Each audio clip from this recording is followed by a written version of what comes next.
How's it going today here at Nomad Mobile Maintenance and Repair? Today we're working on a 2003 4runner. We are replacing the entire exhaust or manifold back on this vehicle because rust. We can see here someone has been in here a few times. They just kept welding onto it. When we went to go remove the rear oxygen sensors, they were just completely froze in there and they would not come out.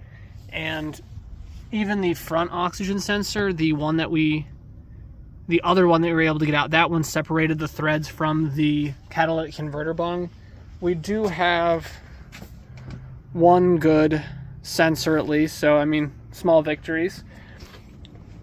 One of the things that we're going to be having to deal with is getting all these studs removed out of the vehicle. They're all froze off, they're all frozen, and one stud broke off, so we're going to have to drill that out. I would weld it out, but I don't think that's going to be the way to go on this vehicle. I'd love to use my induction heater, but I need a generator for that, so that's going to be a future thing. So today we're going to try and just keep soaking these in penetrate and then get a hold of them with a stud remover and get that taken care of. Thank you so much. This is Nomad Mobile Maintenance and Repair. So how's it going, Nomad Mobile Maintenance and Repair? It's 10:30 at night. We still have realistically 2 jobs to do.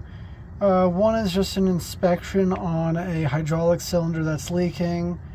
The other one is an alternator on an F-150, so we're going to talk to the customer. They were aware beforehand that this was a possibility. We were doing exhaust work on a 4runner, and exhaust work usually just never goes well.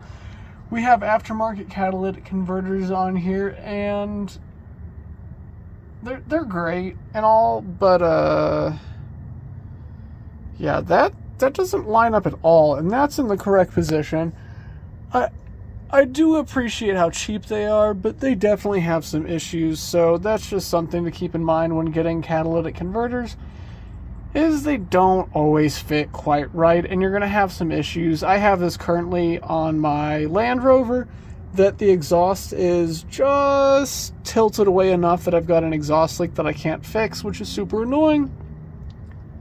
But sometimes you can only get what you can get, and these rear cats I was having a hard time finding.